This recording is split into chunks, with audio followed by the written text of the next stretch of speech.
Dear all, today we will discuss about the very first chapter in history titled as When, Where and How India and Modern World. Children, till 7th standard you studied about ancient and medieval period. History of India is divided into 3 periods that are ancient, medieval and modern. Now in this session you will study about the modern period of Indian history. When it begins with the conquest of India by British in the 18th century and it extended till India became independent in 1947. हमारे India में British rule जो था वो 18th century में आया था जब Britishers ने इंडिया के ऊपर विक्ट्री पाई थी. एंड ये कब तक चला? टिल वी अटेन्ड इंडिपेंडेंस, और जब तक हम आज़ाद हुए ये तब तक चला, that is 1947.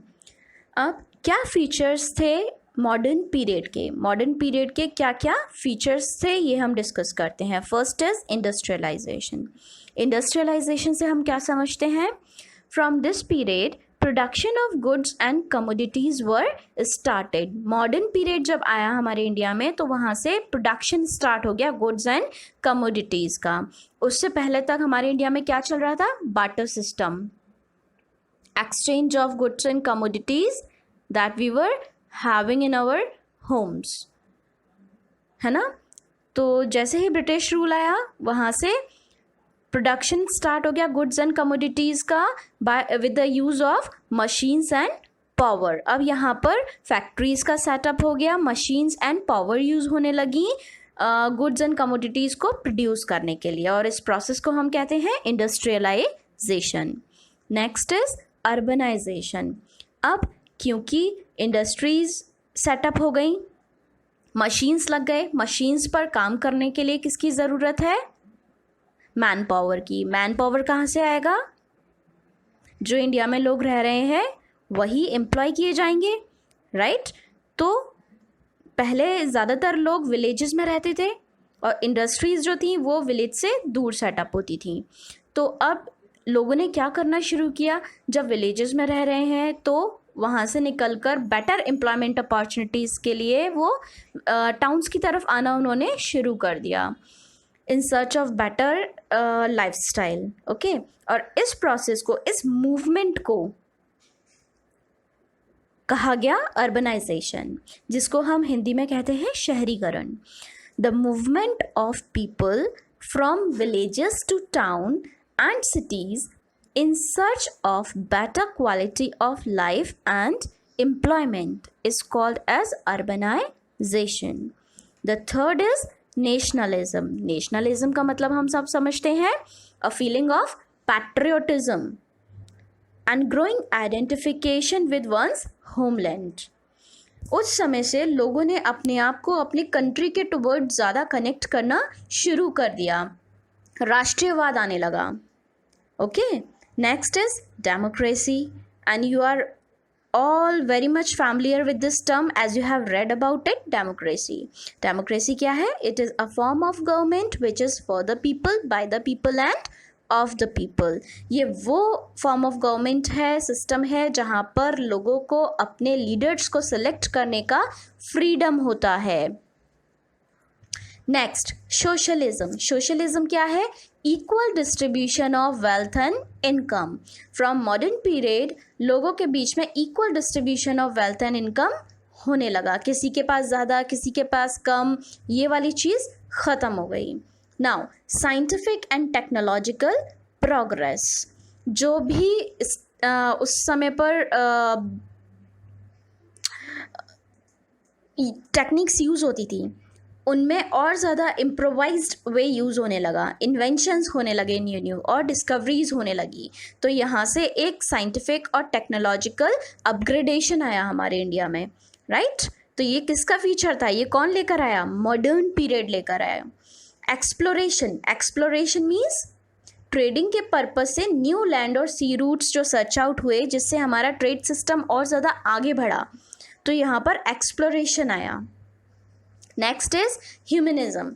A great concern for human welfare, dignity and values was started. लोगों के बीच में उनके सम्मान, उनकी वैल्यूज़ को लेकर, उनके वेलफेयर को लेकर सोचा जाने लगा. तो these were some features of modern period. I am repeating those: industrialization, urbanization, nationalism, democracy, socialism, scientific and technological progress, exploration and humanism. Now, what were the factors that force the change? कौन से ऐसे factors थे जिनकी वजह से modern period आया, ये change हमारी कंट्री में आया? The first one was renaissance. Renaissance, इस टर्म का मतलब क्या है? Renaissance means rebirth. Under this the thinkers sought to rediscover and revive the learning of ancient Greek and Romans.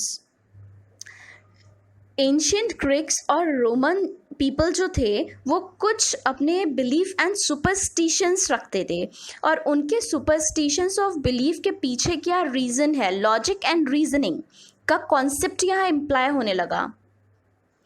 अब लोगों के बीच में ये थिंकिंग आ गई कि अगर ये काम हम करते हैं तो ऐसा क्यों करते हैं, ऐसा करने से क्या होता है, questioning. The experiment was started, the method of scientific inquiry was started from this process. Second is industrial revolution. Revolution का मतलब क्या होता है? अ बिग चेंज, क्रांति. एंड इंडस्ट्रियल का मतलब रिलेटेड टू इंडस्ट्रीज. इंडस्ट्रीज के फील्ड में एक बहुत बड़ा चेंज आया, right? Previously we were confined to inland and within national boundaries for trade, but with the start of 15th century when the sea route were explored, discovered by Vasco da Gama and Columbus. Vasco da Gama and Columbus ने sea routes की खोज की थी, तो उनके इस invention के साथ, इस डिस्कवरी के साथ जो सी ट्रेड था वो स्टार्ट हुआ. तो सी ट्रेड के साथ क्योंकि हमें बहुत ज़्यादा और अपॉर्चुनिटीज़ मिली अपने ट्रेड को बढ़ाने के लिए, यहाँ से एक बहुत बड़ा इंडस्ट्रियल रिवॉल्यूशन आया हमारी कंट्री में. Now next is the American and French Revolution. Liberty यानी कि freedom of speech.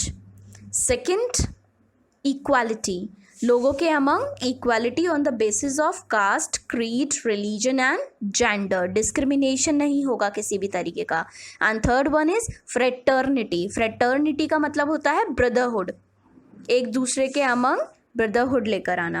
और ये जो आइडियल्स से अमेरिकन एंड फ्रेंच रेवोल्यूशन, ये जिनको फॉलो करते थे, वो एक बहुत बड़ा चेंज लेकर आए लोगों की लाइफ में, पूरे वर्ल्ड के अंदर. और इसकी वजह से बहुत सारे लोग इंस्पायर्ड हुए और उन्होंने अपने आप को बचाया एक्सप्लॉयटेशन से, और यहीं से डेमोक्रेटिक सिस्टम स्टार्ट हुआ. और इसी रेवोल्यूशन के साथ ग्रोथ हुआ नेशनलिज्म का. नेशनलिज्म का मतलब क्या होता है? A strong feeling of love, pride and loyalty. यहीं से एक फीलिंग ऑफ लव, एक प्राइड, एक लॉयल्टी लोगों के अंदर आनी शुरू हो गई. Now next topic, sources of information. अब जितनी भी मॉडर्न पीरियड से रिलेटेड या हिस्ट्री से रिलेटेड इंफॉर्मेशन हमारे पास आती है, उसके लिए कौन से सोर्स होते हैं? There are 2 sources of information. First is primary and second is secondary. Primary source of information क्या होते हैं? Primary source of information are those that are original और create at the time of event by the people, artwork, statistical data are its example, यानी कि जो चीज़ें हम प्रत्यक्ष रूप से सीधा सीधा सामने से देखते हैं या हमें सीधी किसी सोर्स से मिलती हैं, वो प्राइमरी डाटा में आती हैं, ठीक है, प्राइमरी इंफॉर्मेशन में आती हैं। And second is secondary data, जो भी इंफॉर्मेशन हमें कलेक्टेड सोर्सेज से मिलती है, जैसे कि आपकी text book, magazines, newspaper, movies, historical movies होती हैं तो उनमें जो भी इंफॉर्मेशन होती है वो सब सोर्सेज से कलेक्ट करते हैं हम, जो प्राइमरी सोर्स होती है वहाँ से इकट्ठा करके तब एक चीज़ बनाते हैं, तो वो क्या है, सेकेंडरी सोर्स है।